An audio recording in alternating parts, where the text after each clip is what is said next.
Listo, la clase anterior estuvimos conversando sobre el Sistema General de Riesgos Laborales y es el tema central pues que nos va a continuar acompañando en las siguientes videoclases hasta que entremos al módulo de cálculo actuarial.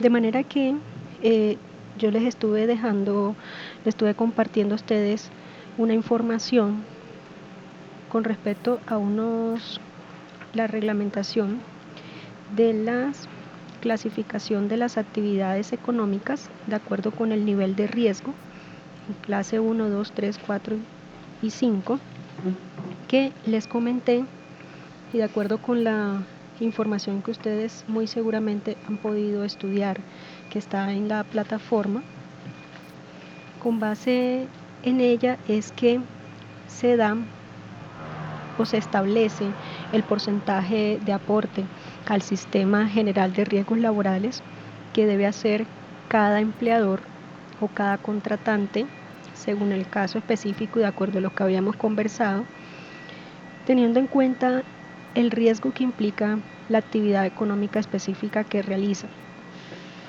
lo cual está reglado en la normatividad que les pude compartir. De igualmente, puntualizando un poco sobre este punto y precisando, teniendo en cuenta también las inquietudes que ustedes planteaban en la clase anterior, les quería precisar que la clasificación de la empresa según la actividad económica y para determinar con qué riesgo debe la empresa hacer la respectiva cotización al Sistema General de Riesgos Laborales, se ha de tener en cuenta cuál es la actividad principal que realiza el empleador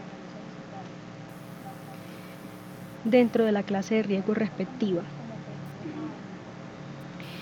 También deben tener en cuenta que si ustedes revisan la tabla y no encuentran la actividad económica exactamente de manera explícita que realiza el empleador, entonces debe hacerse la clasificación de acuerdo con la actividad afín que contemple la tabla,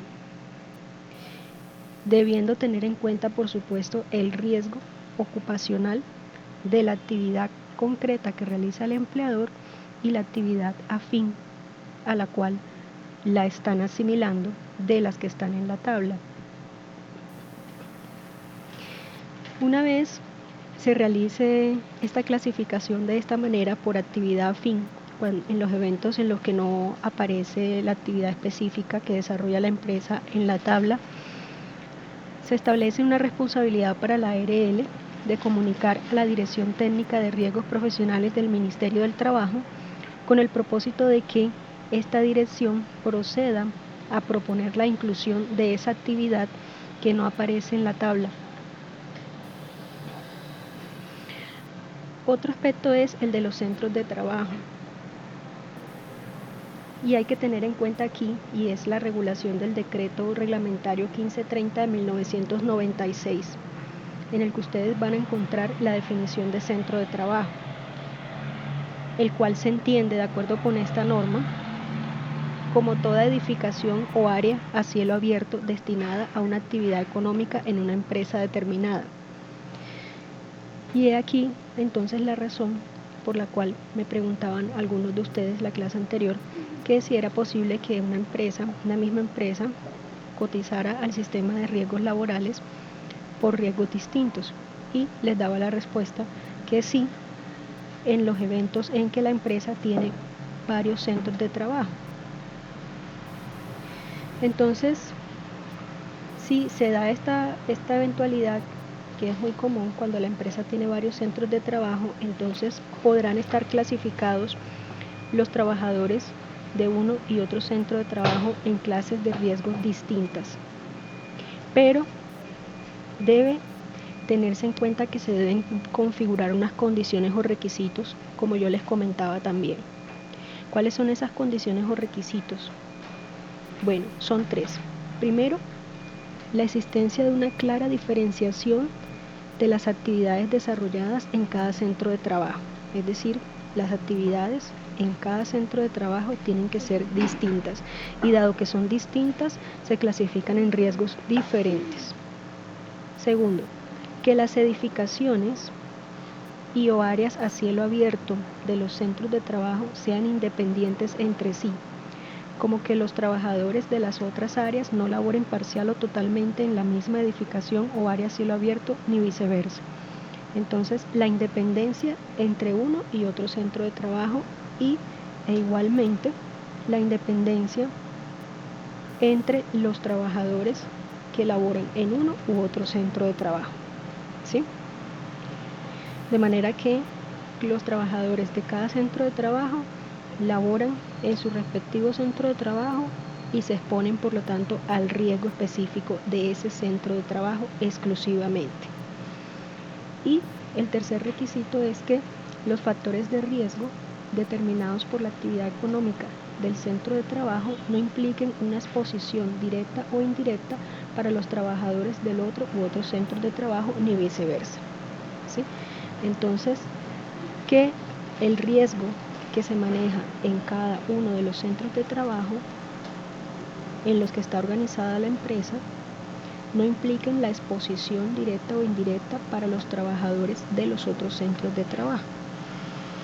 Entonces, esto es importante porque en el evento de que los centros de trabajo pueden tener 2 o 3 centros de trabajo, pero si esos centros de trabajo todos implican exposición al mismo riesgo, entonces necesariamente tendrá que hacerse la cotización por el riesgo que le corresponde de acuerdo con la tabla. Entonces, dicho esto, podemos pasar a nuestro tema que nos quedó pendiente de la clase anterior, y es el de las prestaciones económicas y asistenciales. Estuvimos mirando 2 casos la clase anterior, aclarando los conceptos de accidente de trabajo por causa y por ocasión, en los que ustedes están trabajando en la jurisprudencia. Entonces, ahora vamos a puntualizar recordando. You are currently the only person in this conference. Recordando los casos que tratamos, ¿sí? Cuando ocurre el accidente de trabajo o una enfermedad laboral, la persona víctima, el trabajador víctima o el prestador de servicio víctima sufre una afectación en su integridad, sufre un daño. De manera que de forma inmediata él necesita una asistencia médica, necesita unos medicamentos, necesita unos exámenes, necesita un diagnóstico.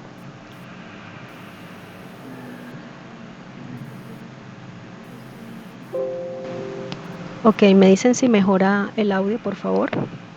Entonces les decía que en los casos que ocurre un accidente de trabajo o se diagnostica una enfermedad laboral, el trabajador, el prestador de servicios, tiene una afectación, sufre un daño, una afectación en su integridad física y por supuesto también en su parte emocional.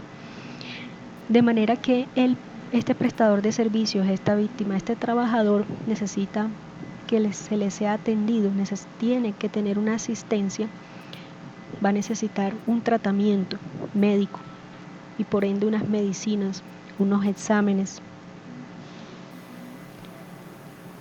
Me están diciendo, por favor me confirman si me escuchan, gracias.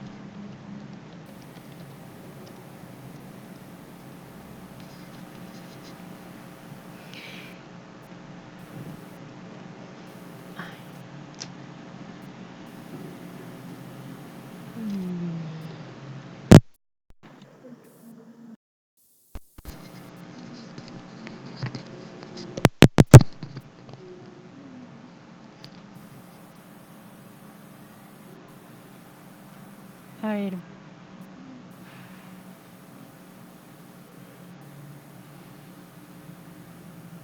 ¿Me escuchan?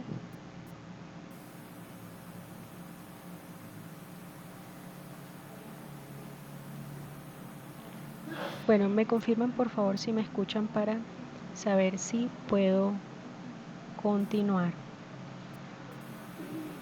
Ok, perfecto. Entonces, como les estaba diciendo, cuando ocurre un accidente de trabajo, cuando se diagnostica una enfermedad laboral, como estuvimos viendo, hay un daño a la integridad física, a la integridad psicológica en muchos casos.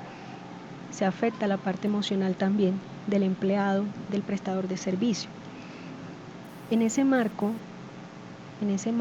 la persona necesita entrar en un tratamiento médico, necesita unas asistencias, necesita en ese marco unas medicinas, unos exámenes médicos con miras a su recuperación, o por lo menos a tratar de recuperar esa pérdida, ¿sí? Que en algunos casos es posible, en otros no es posible la rehabilitación. En esa medida, entonces surgen las llamadas prestaciones asistenciales. Entonces la hospitalización, las medicinas, el servicio de enfermería, el servicio especializado de atención médica, ¿sí? Toda esta parte, todo lo que requiera la persona con miras a su recuperación o al tratamiento que requiera su afección. Si necesita prótesis, debe cubrir el 100% de lo que requiera la persona. En cuanto a las otras que son las prestaciones económicas, entonces pues como ustedes saben, obviamente la persona deja de laborar inmediatamente, requiere un ingreso que supla ese salario o esos honorarios que la persona dejó de vengar en el caso del prestador de servicios independiente. Entonces a eso van las prestaciones económicas. Y vamos a ver que depende de las circunstancias, se dan las prestaciones económicas. Lo encuentran regulado aquí en la Ley 776 de 2002, artículos 2 y 3. La incapacidad temporal. Entonces, ocurre el accidente de trabajo, inmediatamente la persona debe empezar a recibir un subsidio por incapacidad temporal, en la medida en que temporal, ¿por qué? Porque pues entra en ese proceso de rehabilitación, no sabemos si se va a recuperar o no, o qué tanto se va a recuperar, qué tanta pérdida de su capacidad laboral va a tener.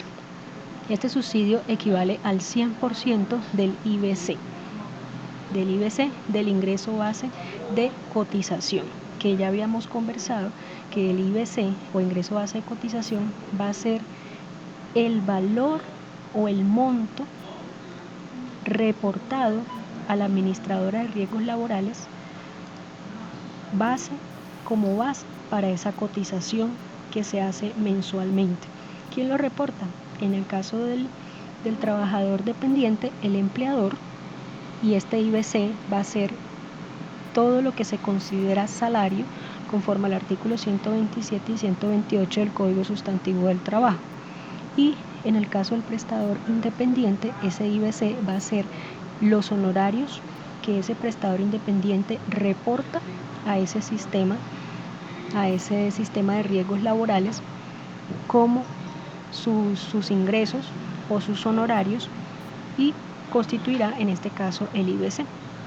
Ese subsidio por incapacidad temporal se entrega a partir del momento de la ocurrencia del accidente o que se diagnostica la enfermedad y la persona resulta incapacitada hasta la readaptación, curación, rehabilitación, o hasta que se determine finalmente si la persona sufrió una pérdida definitiva de su capacidad laboral o si la persona definitivamente no puede volver a laborar y requiere una pensión de invalidez, o pues si desafortunadamente la persona muere, entonces pues hasta el momento de la muerte.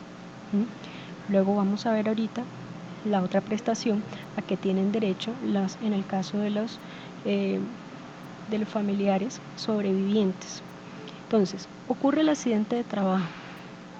Entonces, ese subsidio por incapacidad temporal va hasta 180 días. A los 180 días, lo que se espera es que haya una junta médica, la junta médica haga una valoración del paciente, haga una valoración del paciente y determine una pérdida de capacidad laboral. Entonces, hasta el momento en que se determine la pérdida de capacidad laboral, tendrá que cancelarse el subsidio por incapacidad temporal, ¿ya? En el evento que esa pérdida de capacidad laboral, lo que significa es que pues ya en el ejemplo que estábamos colocando, la persona pierde su miembro superior derecho, entonces pierde su capacidad, su habilidad para trabajar, para realizar el oficio que venía desempeñando.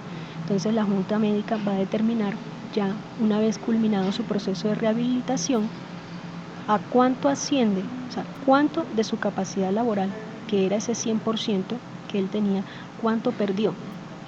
Si se determina una pérdida de capacidad laboral entre el 5% y el 49%, la persona tendrá derecho a una incapacidad permanente parcial. Pero si esa pérdida se determina en un porcentaje igual o superior al 50%, se tendrá derecho a una prestación económica llamada pensión de invalidez. Ahora lo vamos a puntualizar un poquito más adelante. Entonces, recapitulemos. El subsidio por incapacidad temporal corresponde al 100% del ingreso base de cotización. ¿Qué es el ingreso base de cotización? Es el ingreso, es el salario u honorarios reportados al Sistema General de Riesgos Laborales, base para el pago de la cotización al sistema. Es decir, el monto sobre el cual ese empleador o ese contratante, en el caso de los riesgos 4 y 5, o ese prestador de servicios, ese contratista independiente, va a cotizar al Sistema General de Riesgos Laborales. Ese monto sobre el cual se aplica ese porcentaje obligatorio que debe ir al Sistema General de Riesgos Laborales. Entonces, el caso de un empleado que devenga mensualmente la suma de 1.500.000 pesos como salario, el empleador pagará la cotización al Sistema General de Riesgos sobre este valor. Entonces, sobre este monto aplicará bien sea el 0,5%, el 0,6%, dependiendo lo que indique la tabla, dependiendo de la actividad económica que realiza, será el porcentaje que debe ir mensualmente al Sistema General de Riesgos, como ya les había explicado en la clase anterior. Entonces, por ejemplo, en el ejemplo que nosotros colocamos es la pérdida de un brazo, ¿no? Pero aquí es algo más leve. Digamos que se lesionó la mano. Como pueden ver ustedes acá, esta lesión pues ya digamos que se determina que es irreversible posterior al proceso de rehabilitación. Suponiendo en ese ejemplo que ya sea irreversible, entonces cuando se da una pérdida definitiva de la capacidad laboral, como les decía, superior al 5% pero inferior al 50%, entonces estamos dentro del marco de la incapacidad permanente parcial. Es decir, se debe reconocer una indemnización en dinero que no puede ser inferior a dos ingresos bases de liquidación ni superior a 24 ingresos bases de liquidación, de acuerdo con lo reglamentado por el decreto 2644 de 1994, que estableció la tabla de indemnización. Entonces, ocurre el accidente de trabajo, pasan 180 días. Durante todo este tiempo, hasta el momento en que valora la Junta Médica y determinan que finalmente la persona perdió su capacidad laboral, por ejemplo, en un 28%, sabemos que durante todo este lapso va a recibir el subsidio por incapacidad temporal, y a lo que es valorado o calificado y determinado una pérdida de capacidad laboral o PCL, entonces si esa pérdida está entre el 5 y el 28%, como puede ser el caso del ejemplo que hay una pérdida definitiva de la capacidad laboral porque ya la mano no se recupera, ¿sí? Entonces la persona tiene derecho a una indemnización, un pago en dinero por una única vez, que es indemnización por pérdida permanente parcial, ¿sí? ¿Cuánto? Bueno, eso es lo que está regulado en el decreto 2644 del 94. Dependiendo del porcentaje de pérdida, entonces la tabla establece cuánto le corresponde. Se dice que no puede ser inferior a 2 veces el ingreso base de liquidación, ni superior a 24 veces el ingreso base de liquidación. Por eso se dice que es una indemnización tarifada, o sea, hay una tarifa. ¿Cuánto se paga? Lo que indique la tabla, lo que indique la tarifa. Entonces, yo les voy a compartir ese decreto para que ustedes lo revisen. Vamos a puntualizar aquí qué es el IBL. El IBL es el ingreso base de liquidación. Entonces, una cosa es el IBC y otra es el IBL. El IBC, como ya habíamos dicho, es el monto sobre el cual se hace la cotización al Sistema General de Riesgos Laborales, ¿sí? Que en el caso del empleado va a ser todo lo que se considera como salario de acuerdo con el artículo 127 y 128 del Código Sustantivo del Trabajo. Y en el caso del prestador de servicios independiente va a ser los honorarios que él reporta como tales al sistema, ¿sí? Pero el IBL ya es el monto que se va a tener en cuenta para liquidar o establecer bien sea la indemnización por incapacidad permanente parcial o bien sea la pensión de invalidez. En algunos casos se puede dar que el IBC coincida con el IBL, pero no significa eso que sean el mismo concepto, ¿no? Por ejemplo, entonces, el caso del empleado que devenga 1.500.000 pesos como salario, el empleador pagará la cotización al Sistema General de Riesgos Laborales sobre este valor, ¿sí? Y vamos a ver que este mismo valor puede constituir el IBL.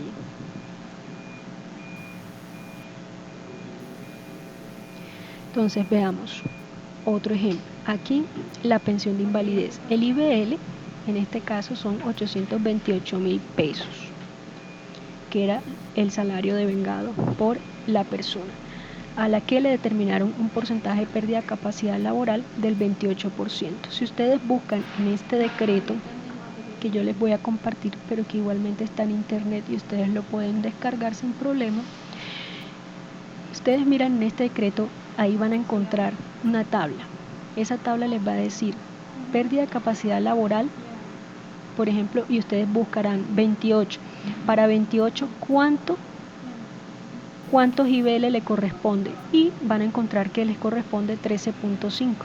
Entonces 13.5 IBL por el IBL que ganaba 828.000 va a ser 11.178.000 y este será el valor de la indemnización por incapacidad permanente parcial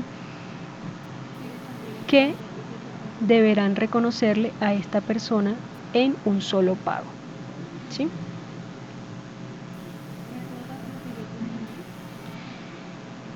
Listo. Entonces, y en el caso de la pensión de invalidez, esta sí ya es una prestación económica que implica un pago mensual. Cuando la persona pierde su capacidad laboral en un 50 o más.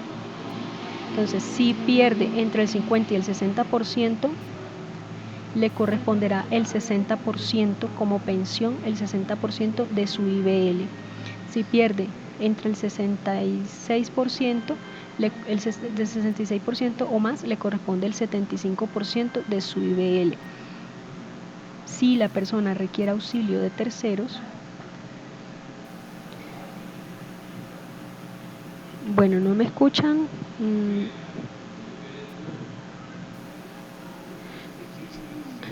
A ver, bueno, entonces no sé qué inconveniente. Yo acá aparentemente todo lo tengo bien. No tengo...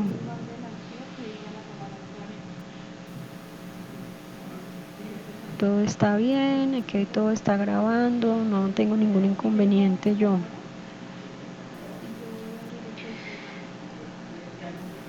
Sí, entonces Bueno, parece que es un problema acá de las conexiones de ustedes. No sé, es bueno que reporten de pronto cualquier anomalía que tengan con la plataforma al bienestar virtual, ¿sí? Sí, claro. Entonces, a ver, me devuelvo.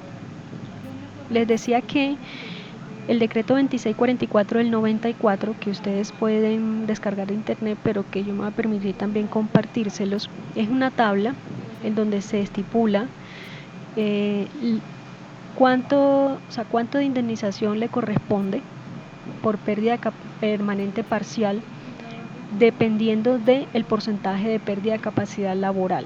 ¿Sí? Entonces, en este decreto ustedes van a poder identificar que para una pérdida de capacidad laboral del 28%, a la persona le corresponde un 13.5% IBL, ¿sí? Que en el ejemplo estamos colocando que el IBL son 828.000 pesos, el sueldo del empleado. ¿Ya? Hay que tener en cuenta aquí que el IBL, porque les decía que el IBL en algunos casos puede ser el mismo IBC, aunque no siempre, porque es que el IBL se va a determinar dependiendo de si es un accidente de trabajo o si es una enfermedad laboral. Cuando sea un accidente de trabajo, el IBL va a ser igual a lo devengado por la persona en los 6 meses inmediatamente a la ocurrencia del accidente de trabajo, mientras que en el caso de la enfermedad va a ser lo devengado en el año inmediatamente anterior al diagnóstico de la enfermedad. Entonces el IBC va a ser igual al IBL en los eventos que lo devengado por la persona sea, digamos, una cifra única, neta, un básico, ¿sí? En ese caso, si la persona devengaba, por ejemplo, 828.000 pesos mensuales y era un sueldo fijo, entonces su IBC va a ser 828.000 pesos y su IBL va a ser igual, pero puede variar en los casos en los que de pronto la persona tenga un incremento salarial, un ascenso.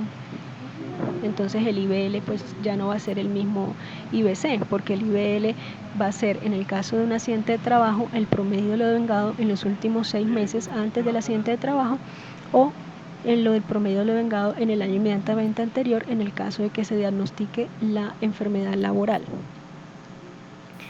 Entonces, ahí tienen. Y en el caso de la pensión de invalidez, les decía que si la pérdida de capacidad laboral es entre el 50 y el 60%, la pensión va a corresponder al 60% del ingreso base de liquidación. Y si es superior al 66% la pérdida de capacidad laboral, entonces el valor de la pensión, que ya es un pago periódico mensual, va a ser el 75% del IBL. Y si la persona requiere auxilio de terceros, se incrementa la pensión en un 15%, es decir, que por riesgos laborales, una persona que pierde su capacidad laboral y requiere un auxilio de terceros para ejecutar sus labores diarias, lo máximo que le pueden dar es un 90% de su ingreso base de liquidación. ¿Ya? Entonces, es así. En el tema de las prestaciones económicas, les decía también que qué pasa si el afiliado al sistema de riesgos laborales muere, quedan una esposa, quedan unos hijos, o sea, quedan unos sobrevivientes, como se le llama jurídicamente. ¿Qué pasa con estos sobrevivientes que quedan desprovistos? Bueno, la normatividad establece que estas personas tendrán derecho a una pensión de sobrevivientes. Si muere la persona que estaba afiliada al sistema de riesgos laborales, esa pensión de sobrevivientes va a ser igual al 75% del ingreso base de liquidación. Pero si resulta que de pronto la persona, el afiliado al sistema general de riesgos laborales, sufrió el accidente, sufrió la enfermedad, alcanzó la pensión de sobrevivientes, pero finalmente muere, entonces ese 100% de la pensión que él devengaba por invalidez le corresponderá a sus sobrevivientes. Ese 15% adicional, si la persona requería ayuda de terceros para ejecutar sus labores y recibía un 15 adicional, pues ese 15 adicional será restado, será descontado porque ya la persona falleció. Entonces, en ese caso, pues no habrá ese 15%, simplemente el neto de la pensión. Y resulta que ¿quiénes tienen derecho a esa pensión de sobrevivientes? Eso está arreglado por el artículo 47 de la ley 100 del 93. O sea, no puede ser cualquier persona, cualquier sobreviviente, cualquier pariente, sino lo que estipula la ley 100 del 93. De esa medida, la pensión de sobrevivientes será vitalicia para el cónyuge o compañera permanente con 30 años o más de edad a la muerte del afiliado y debe acreditar convivencia por 5 años. El compañero permanente es cuando no hay de por medio un contrato de matrimonio, mientras que el cónyuge sí hay un contrato de matrimonio debidamente celebrado, suscrito ante notario o ante juez de la República. Entonces, vitalicia quiere decir de por vida, ¿sí? Temporal, o sea, por máximo 20 años. ¿Quién lo recibe? El cónyuge o la compañera permanente con menos de 30 años sin haber procreado hijos.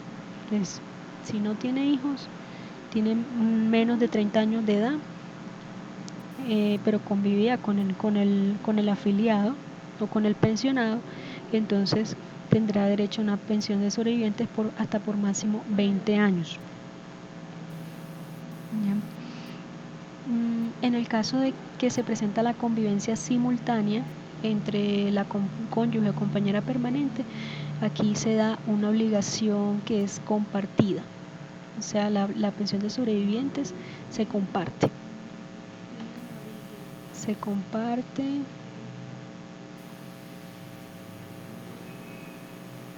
Exacto, se comparte entre la cónyuge y la compañera permanente.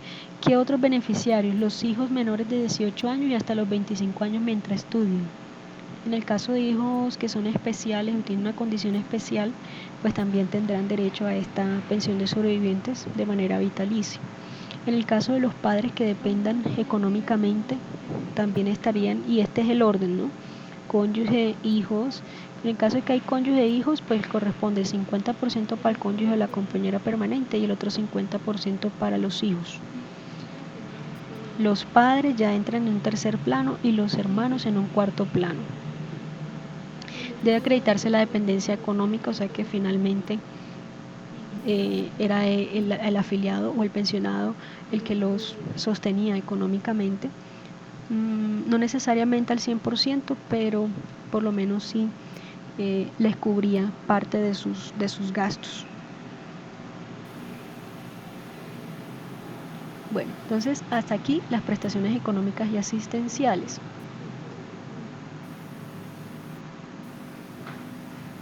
Bueno, ahorita al final revisamos las preguntas. Con todo gusto.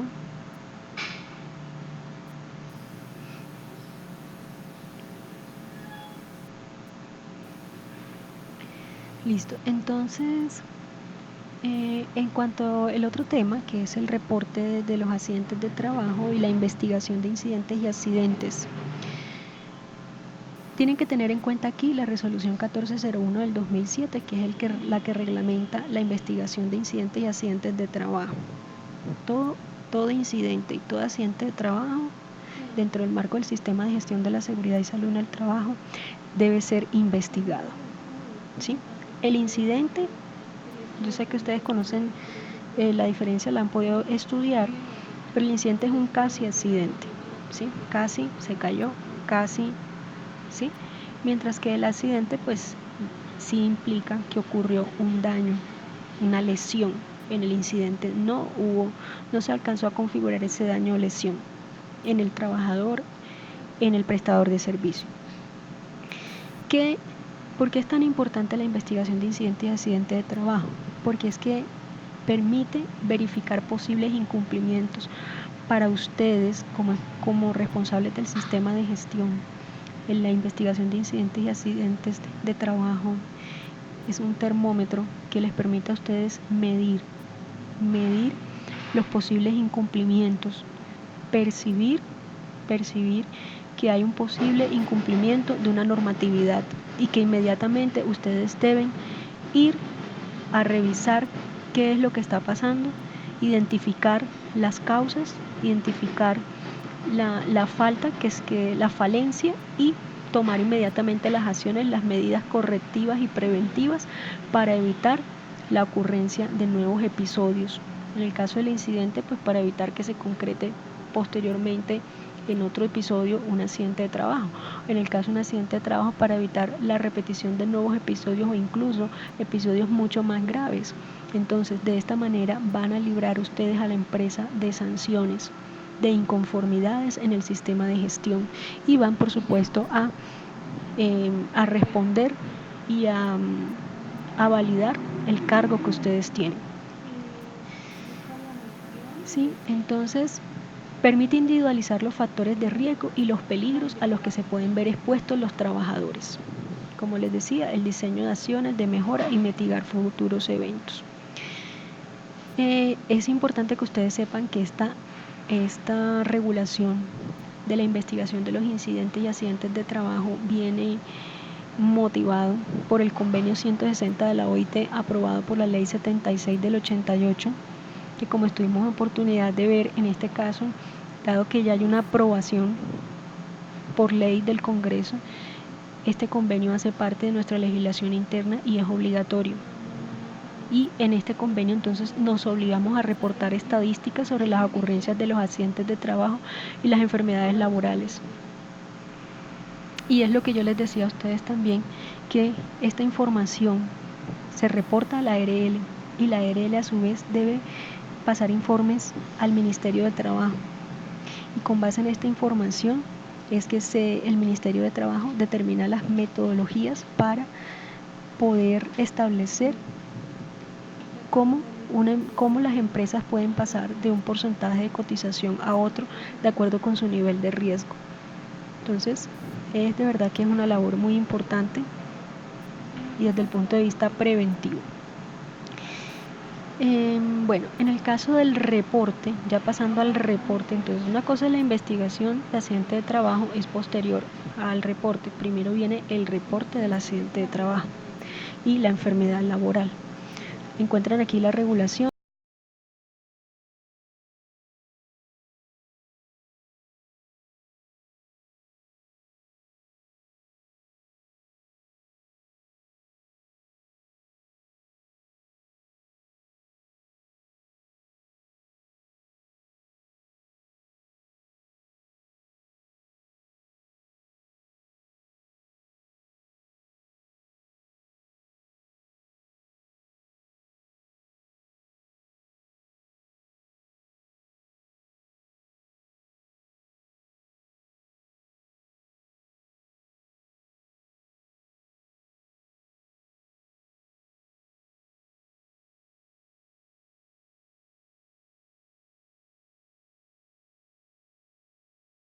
Los hechos.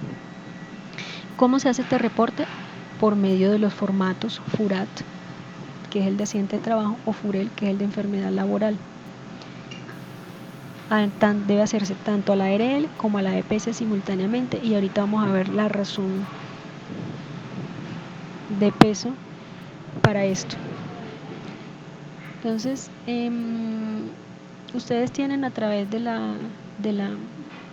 web, tienen a través de la web virtual los formatos, unos modelos de formato, ¿sí? Ahí los pueden mirar, revisar.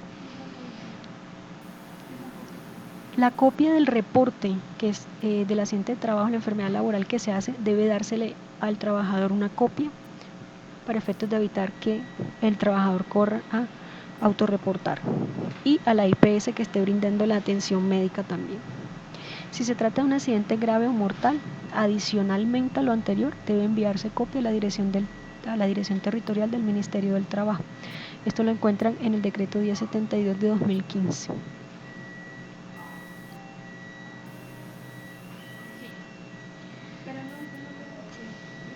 Bueno, tienen que tener en cuenta también la resolución 156 de 2005, que es la que establece los puntos o lo mínimo que debe contener un formato único de reporte de accidente de trabajo y de enfermedad laboral.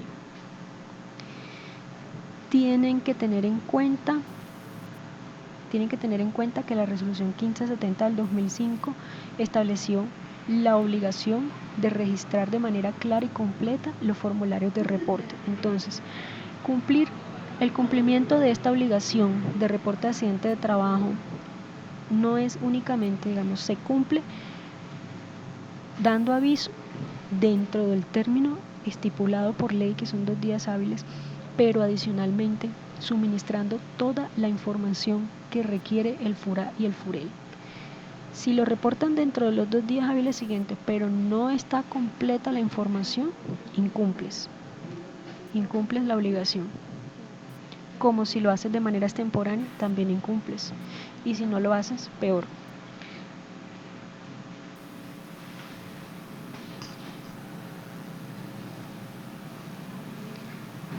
Entonces, tengan en cuenta el 1295 del 94, artículo 62, como ya les decía.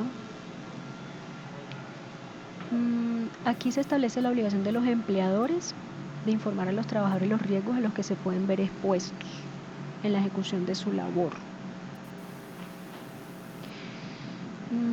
Y pues que todo accidente de trabajo, enfermedad laboral, debe ser informado a la entidad administradora. Aquí encuentran la base normativa de este deber de reporte.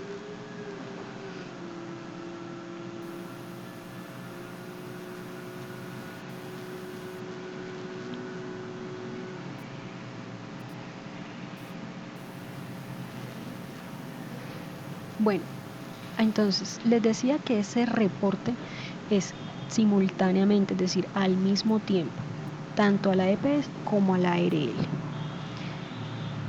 Caso: empleador, al final de la jornada, cualquier día, un viernes, sin planear, sin de pronto haber previamente organizado algo, convida a sus trabajadores para efectos de un partido de fútbol. Vamos, venga, cuadremos acá, pues no, hagamos una vaca, listo, se van todos. En esa actividad, un trabajador se accidenta. ¿Es o no es accidente de trabajo? ¿Qué hago? Dice el especialista en seguridad y salud en el trabajo. ¿Qué hago? Lo acaba de llamar el jefe a decirle: vea, pasó esto. ¿Qué hago? La norma es clara. Avisar tanto a la EPS como a la ARL dentro de los 2 días hábiles siguientes. El especialista en seguridad y salud en el trabajo no es juez y parte, no puede ser juez y parte. No tiene la competencia, no tiene la habilidad, por mucho conocimiento que tenga, no es el especialista en seguridad y salud en el trabajo a quien le corresponde definir si es o no es accidente de trabajo. Esa es una situación que se va a dirimir entre las entidades del sistema. Entonces, usted notifica, avisa y reporta, informa simultáneamente dentro del término de ley a EPS y a ARL. Y allá ellas dos definirán. Si, digamos, la EPS no quiere asumir, ARL tampoco quiere asumir, hay una diferencia entre ellas dos, deberá resolverse esa diferencia, y si no se ponen de acuerdo, habrá una junta de calificación de invalidez que finalmente determinará cuál es el origen, si es laboral o si es común.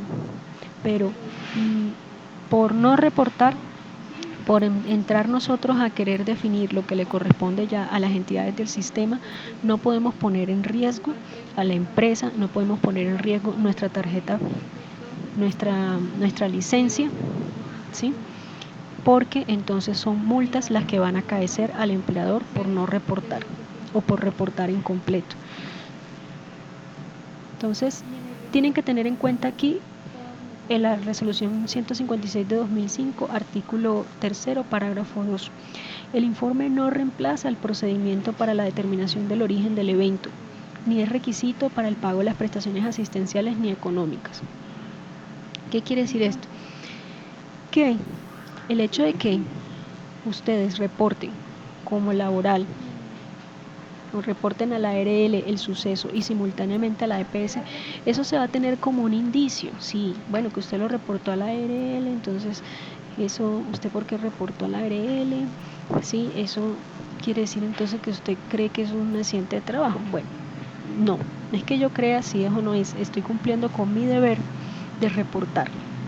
Y a quien corresponde dirimir si es o no de origen laboral es a las entidades del sistema. Obviamente, si estoy reportando a la ARL, pues eso se va a tener como un indicio, pero no es definitivo.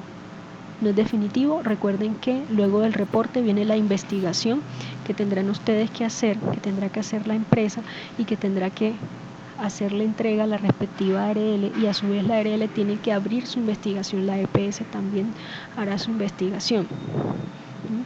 Y si no se ponen de acuerdo, entonces ya el afectado, el implicado, generará una controversia, y esta controversia se irá a la Junta Regional y a la Junta Nacional de Calificación de Invalidez, como van a tener oportunidad de analizar en clase posterior y que ustedes van a tener oportunidad de leer bastante sobre el tema.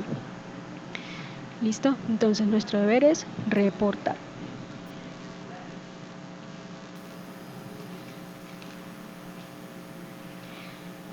Entonces, si no reporta, ¿cuáles son las consecuencias? El empleador va a tener que responder entonces por las prestaciones asistenciales y económicas. Y como vieron, no es únicamente para el empleado, sino para los sobrevivientes. Las multas que se puede ganar de hasta 1.000 salarios mínimos legales mensuales vigentes, de acuerdo con la ley 1562 del 12, artículo 30. Esta multa es para el empleador, tanto que no reporta como el que reporta incompleto, como ya les había explicado.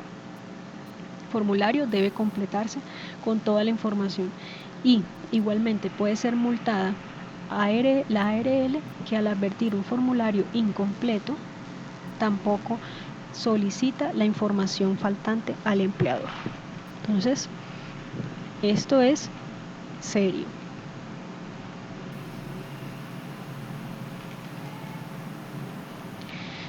Tengan en cuenta la 1570-2005, artículo 5.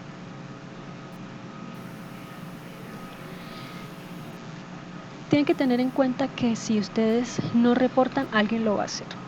El trabajador o la persona interesada, y a ver en qué términos lo va a hacer. ¿Sí? Entonces, como dice el dicho, el que pega primero lleva ahí ventaja, ¿sí? Listo. Entonces, y el artículo 3 de la resolución 156 de 2005, la obligación de la administradora de solicitar y complementar la información que se requiera. El artículo 53 del decreto 2643 del 2001. Ahí encuentran lo respectivo a las juntas de calificación, que las administradoras de riesgos laborales y las entidades promotoras de salud deberán presentar al Ministerio del Trabajo los informes trimestrales, lo que les había dicho anteriormente. Toda esa información va a parar al Ministerio del Trabajo. Aquí la 1401 del 2007, artículo 3, nos habla de cuál es un accidente grave. Ese que trae como consecuencia la amputación de un segmento corporal, la fractura de huesos largos, fémur, tibia, peroné, trauma cranoencefálico, quemaduras de segundo y tercer grado, lesiones severas de mano, aplastamiento, lesiones severas de columna vertebral, lesiones oculares. Entonces, en el caso que hemos puesto acá, la persona que perdió su miembro superior derecho es un accidente grave. ¿Qué pasa en el caso de estos accidentes graves? Bueno, en el caso de los accidentes graves hay unos requisitos en cuanto al equipo investigador que se debe armar por parte de la empresa. Entonces, ya reportamos ahora la investigación. El tiempo para realizar esta investigación son 15 días calendarios siguientes al evento. Dentro de los 15 días calendarios siguientes al evento debe hacerse la investigación. ¿Quién integra este equipo investigador? Entonces, el jefe del área del trabajador, un integrante del COPAX, el garante del sistema de gestión de seguridad y salud en el trabajo. Pero si el accidente es grave o mortal, entonces deberá haber necesariamente un profesional especialista o magíster en seguridad y salud en el trabajo con licencia y el curso de 50 horas. ¿Ya? Entonces, tener en cuenta porque en el caso de ustedes serán llamados para formar estos equipos investigadores, sea como empleados o sea como personas externas, cuando se trate de accidentes de trabajo grave o mortal.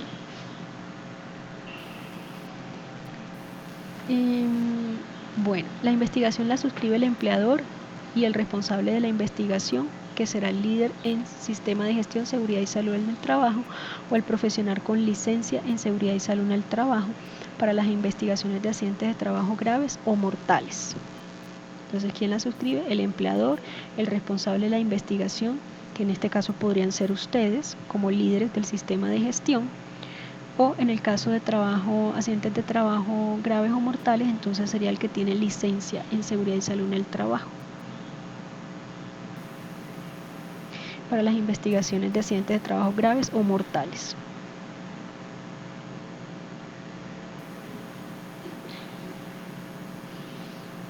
Bueno, en el caso de los accidentes de trabajo graves o mortales, aquí tienen el fundamento normativo. Una vez la ARL recibe esa investigación que hace la empresa, entonces debe emitir un concepto y va a determinar las acciones de prevención a ser tomadas por el empleador. Y remite el informe más su concepto, el informe de investigación de la empresa más su concepto al Ministerio del Trabajo para la respectiva investigación. Sanciones.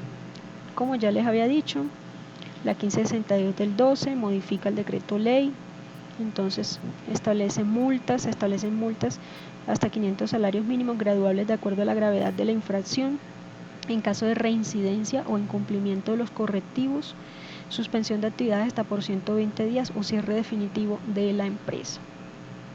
Entonces, si en caso de reincidencia o incumplimiento, se puede dar suspensión de las actividades de 3 días en adelante y hasta 120 días o incluso el cierre definitivo. Entonces, miren la gravedad de esto.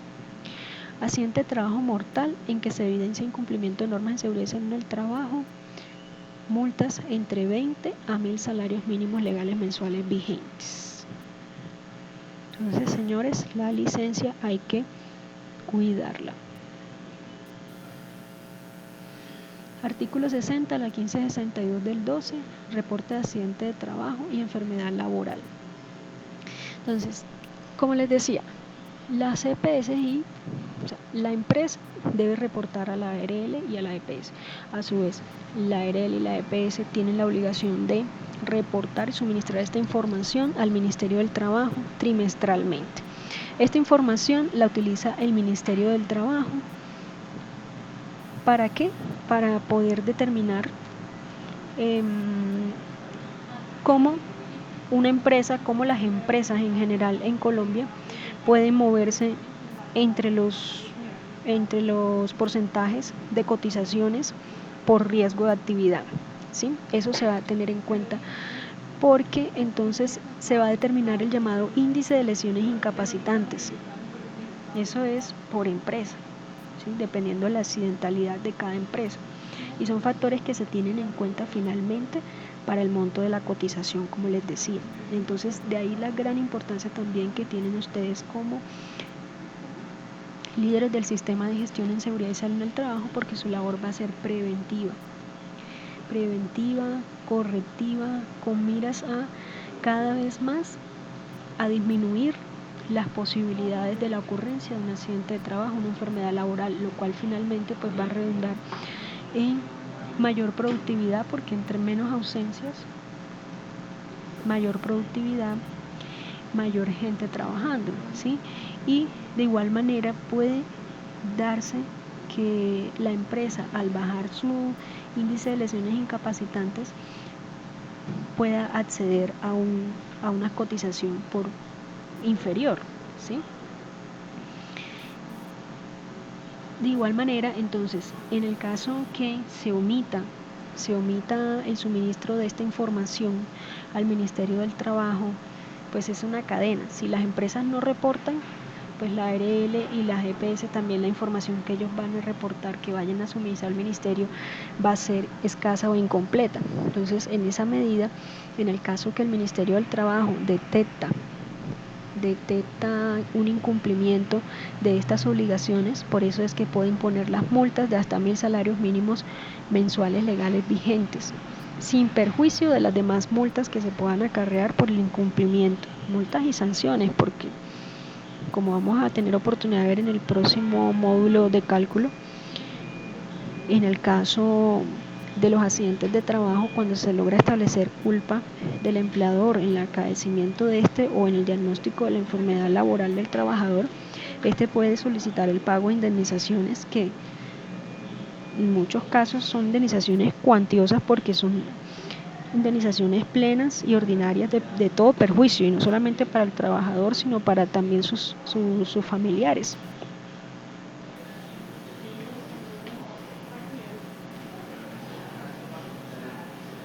Bueno, ya este tema, calificación del origen en pérdida de capacidad laboral, hace parte de la siguiente videoclase. Entonces, hasta aquí la videoclase. Ya podemos empezar entonces a revisar las preguntas que ustedes tienen al respecto, unos 10-15 minutos de preguntas. Vamos a empezar con Natalia, quien nos dice un caso donde un señor expresó que sufrió un accidente de trabajo y presentó afectación en un ojo, se dirigió a la EPS, hasta la fecha la EPS le da incapacidad. La ARL estableció que no sufre accidente de trabajo, que es una enfermedad, aunque en un momento la EPS dijo muchas cosas de lo que tenía el señor. Actualmente, y él ya pasó los 180 días, un abogado asesoró que ya no debía la empresa pagar más sueldo. La empresa sigue pagando solo pensión. ¿La empresa tiene alguna responsabilidad aún? ¿Hasta dónde la empresa tiene la obligación de responder aún por ese empleado? Cuando la ARL no determinó que fuera un accidente de trabajo, tengo entendido que la incapacidad que da la EPS sigue dando la incapacidad y él la lleva a la empresa, pero la empresa, ¿cuál es en sí su responsabilidad y hasta dónde? Bueno, a ver, Natalia, me dice que la persona presentó una afectación en el ojo. Lo que entiendo es que si él acude a la EPS, no reporta la respectiva afectación a su empleador, entonces estaría dentro del marco de una enfermedad de origen común, ¿sí? Que hay que tener en cuenta que si la EPS le está pagando incapacidades, la EPS, ellos también hacen, como les digo, su respectiva valoración e investigación, y si la EPS está pagando sin problema las incapacidades y no ha presentado ningún tipo de controversia, pues quiere decir que está conforme en el sentido de que es de origen común, ¿sí? Como yo les mostraba al principio, este pago de las incapacidades inicialmente se inicia con el subsidio por incapacidad temporal, ¿sí? Que inicialmente es hasta por 180 días en el caso de la EPS, ¿sí? Después, a partir del día 181, pero digamos, al día 150, la EPS debe emitir un concepto de rehabilitación o no rehabilitación, o sea, de qué probabilidades hay de que se rehabilite o no, y pasar el respectivo informar de esta situación al fondo de pensiones, ¿ya? Para efectos que a partir del día 181 el fondo de pensiones entre a pagar las incapacidades, ¿sí? Y una vez la persona culmine su tratamiento, que ese pago de esas incapacidades que hace el fondo de pensiones es hasta por 180 días más. Y lo que se espera es que en ese lapso, en un lapso máximo de 540 días, es lo que se espera, que en un máximo de 540 días, la persona ya pueda ser valorada y se le pueda determinar una pérdida de capacidad laboral, En este caso ya le corresponde al fondo de pensiones, como es de origen común, gestionar y emitir esa primera valoración, ese primer concepto, y determinar una pérdida de capacidad laboral. Si la persona, ahí va a determinar el origen, que pues va a ser común, y va a determinar un porcentaje de pérdida. Si la persona no está de acuerdo con ese porcentaje de pérdida, entonces podrá generar la controversia y presentar el respectivo recurso ante el fondo de pensiones para que se vaya en apelación ante la Junta Regional, ¿sí? Entonces, Natalia, si está establecido el origen común de la patología, pues, y ustedes, digamos, el empleado tiene el deber de reportar también a su empleador la ocurrencia de un accidente de trabajo, la presentación de una enfermedad, si él considera que el ambiente laboral le está propiciando esto. Es más, la EPS que lo trate en su momento, si advierte un nexo, o sea, si advierte que la situación o la patología que está presentando la persona tiene relación o se está presentando a raíz o por causa del rol laboral, esta EPS debe solicitar valoración por medicina laboral para efectos de que se determine la relación causa-efecto entre el rol laboral y la patología que está padeciendo. Y en ese evento entonces se pueda empezar a pagar por, o puedas la EPS, la ARL, empezar a asumir eso. Pero si en este caso no ha pasado ni esto que estoy mencionando, y el empleado pues simplemente acudió a la EPS y la EPS dijo sí, esto no tiene nada que ver con el trabajo, entonces es de origen común, ¿sí? Y en esa medida pues debe responder el sistema con el pago de las debidas prestaciones, el subsidio por incapacidad y la incapacidad permanente parcial, indemnización por incapacidad permanente parcial, o la pensión en el caso que corresponda. La obligación del empleador en su momento fue afiliarlo y pagar las cotizaciones. Entonces, pues no sé, Natalia, si eso responde tu pregunta. A ver, Jonathan dice, bueno, perfecto, Natalia, me alegra. Jonathan dice, trabajador que se moviliza en vehículo de la empresa en horario laboral y tiene un accidente de tránsito. En el hospital la ARL se negó a que se ingresara por esta aseguradora, argumentando que debía pasar por medio del SOAT. ¿Esto es correcto?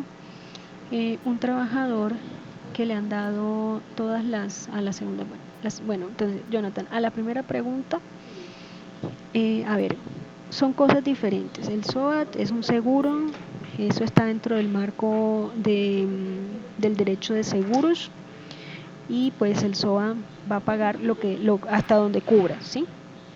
Hasta donde cubra, que no es una cobertura plena o el 100%.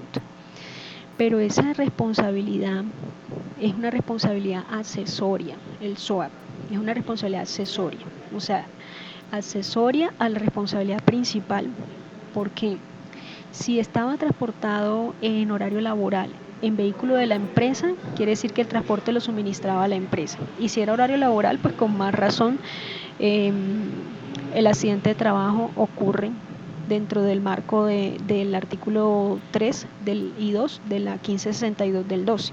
O sea, el origen del evento es laboral, ¿sí?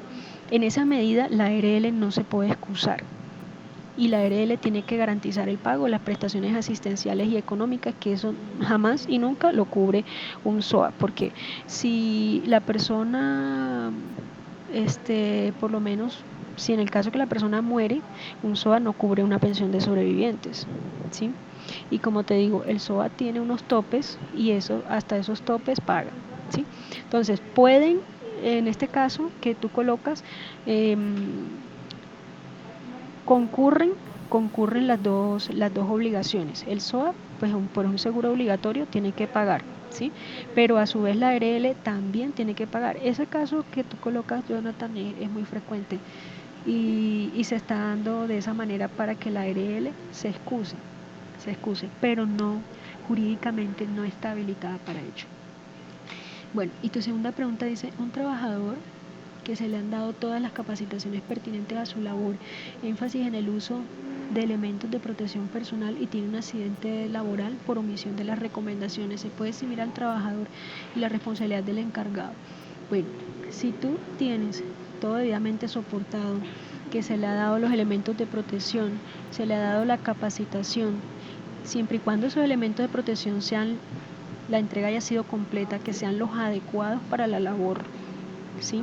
Y que igualmente la capacitación también corresponda, sea específica para el cargo, para la actividad, se le advierta de los riesgos, de los peligros a los que se va a encontrar en la ejecución de sus funciones. Si es el uso de una maquinaria, se le debe explicar de manera concreta y detallada los peligros y los riesgos y la forma en que se debe manejar esa máquina, ¿sí? En ese caso, pues, si tienes todos los soportes, claro que podría ser un caso de culpa exclusiva de la víctima, ¿sí? Porque si él deliberadamente decide no usarlos, no seguir las recomendaciones, entonces podría ser un caso de culpa exclusiva de la víctima y en ese evento pues tendrías a salvo tu licencia y pues no habría la responsabilidad por culpa que vamos a ver en el caso del empleador en el módulo de cálculo actuarial, ¿sí? Sin embargo, pues como te digo, esto no digamos, el concepto que te estoy dando no es un concepto que sea, como te digo, absoluto, aplicable para todos los casos, porque cada caso hay que analizarlo en detalle. Así de manera general lo que tú me estás comentando, yo te estoy dando la respuesta, pero hay que mirar cada caso concreto, ¿sí? Hay que mirar cada caso concreto, como te decía, pues en el caso de los elementos que sean los apropiados, las condiciones y las circunstancias de las capacitaciones y las reinducciones que se le hayan dado. Entonces, en términos generales, sí, Jonathan. Bueno, si tienen alguna otra pregunta, con gusto.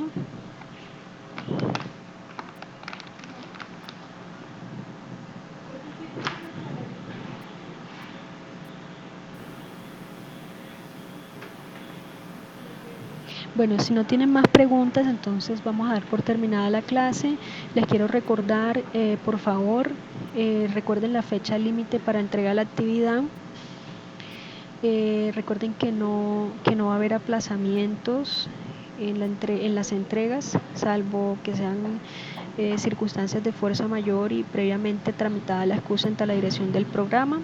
No es porque no les quiera aceptar después de fecha, sino que, como ustedes comprenderán y como les he tratado de explicar, las entregas después de fecha generan reprocesos, generan digamos, complicaciones a la hora de cargar, porque esos trabajos deben ser cargados en la plataforma, entonces generan reprocesos que retrasan toda la programación, ¿sí? Entonces, pues no queremos eso, por eso le hemos notificado con antelación las fechas en las que ustedes deben presentarlo. Yo les recomiendo, les reitero, agendarse. Tiene la ventaja de que pueden trabajar desde cualquier parte y subir sus trabajos con tiempo, con anticipación. No esperen hasta el último momento, para efectos de que si tienen algún inconveniente con la plataforma o al subir los trabajos puedan solventarlos oportunamente. Entonces, bueno, ya en los próximos días les voy a subir las notas. Les ruego un poquito de paciencia, teniendo en cuenta que voy a irles retroalimentando a cada uno, algo similar como hice con quienes tuvieron oportunidad y aceptaron pues la oportunidad también de que yo previamente les revisara sus avances. Entonces vamos a tratar de hacer algo similar. Igualmente quiero participarles pues la posibilidad que nos da la plataforma para que hagamos charlas a través del chat, ¿sí? A través del chat, o incluso podamos organizar unas asesorías a quienes así lo requieran, ¿sí? Entonces, para que lo tengan en cuenta y lo podemos programar para efectos de pronto de aclarar inquietudes o dudas que puedan tener. También en el caso de los que no están presentes, pues ya saben que quedo atenta entonces. Bueno, que tengan una feliz noche, que les rinda y nos estamos conversando. Saludos, chao. Sí, es un tema muy extenso. Yo les reitero que por favor continúen leyendo, documentándose, porque no pueden quedarse únicamente con lo que compartimos acá, que acá tratamos es de puntualizar como lo más clave, importante del módulo. ¿Listo? Bueno, feliz noche.